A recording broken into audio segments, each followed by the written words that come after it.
राहुल गांधी देश के विरोध में वातावरण बने इस एजेंडे को लेकर के चले हुए हैं। मोदी जी का विरोध करते करते वो इतने फ्रस्ट्रेट हुए हैं, उनको मालूम है कि मोदी जी अगले आने वाले समय में लंबे समय तक देश के प्रधानमंत्री के रूप में उन्होंने प्रधान सेवक के रूप में उन्होंने काम करना है।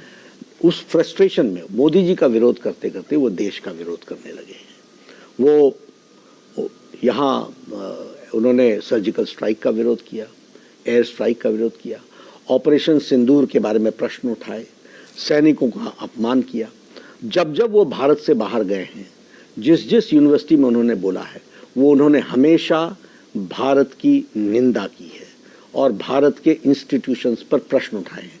जबकि दुनिया में लोग भारत के इंस्टीट्यूशंस पर रिसर्च कर रहे हैं कि इतनी बड़ी जनसंख्या का देश, vibrant democracy with very robust system of operation और ये कॉन्स्टिट्यूशनल इंस्टीट्यूशंस, इन पर वो आघात करने का प्रयास कर रहे हैं।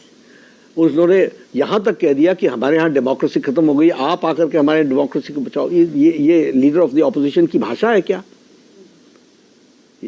तो ये डेस्परेशन है राहुल गांधी का? डेस्परेशन है। और पार्लियामेंट में बोलते नहीं, हाँ।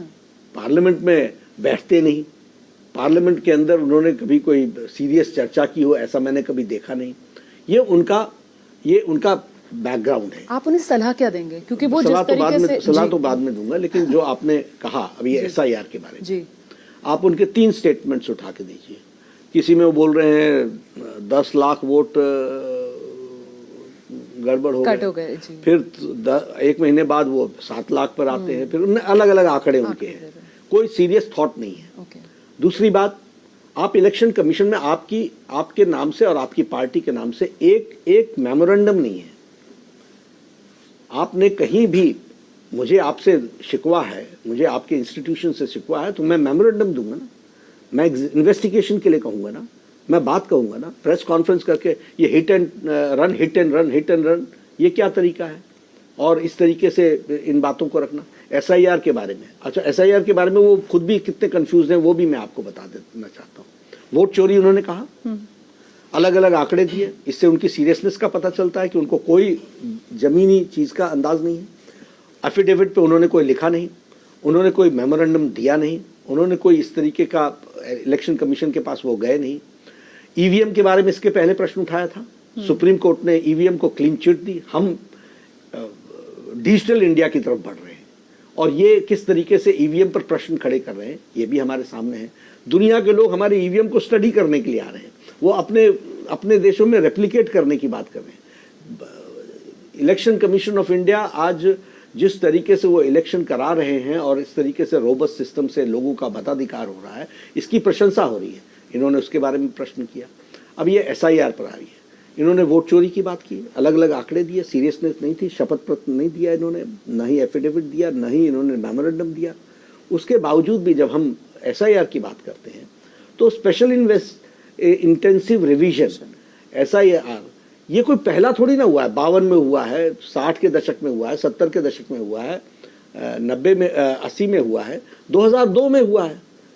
और आप जब बोल रहे हो वोट चोरी हो रहा है तो उसी स्पेशल इंटेंसिव रिवीजन में वही तो पकड़ में आएगा ना, सही, वही तो पकड़ में आएगा।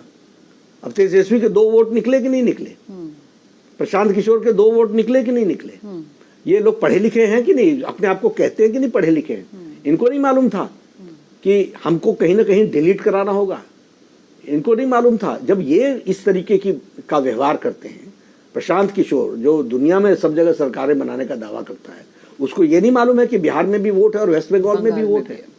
और ये राहुल गांधी, इनको नहीं मालूम है, तेजस्वी को नहीं मालूम था कि इसके 2 जगहों पर वोट है। तो ये खुद जिस तरीके का व्यवहार करते हैं, इसका इलाज एक ही है, वो है स्पेशल इंटेंसिव रिवीजन, और वो समय समय पर होता रहा है। तो उसका विरोध वोट चोरी का क्या, वोट चोरी है तो वोट चोरी को हम ठीक करने का प्रयास कर रहे हैं, इलेक्शन कमीशन ठीक करने का प्रयास कर रहा है। लेकिन ये राहुल गांधी है जिसकी समझ में कुछ आता नहीं है। और एक बात और है, इनका एक हिडन एजेंडा था।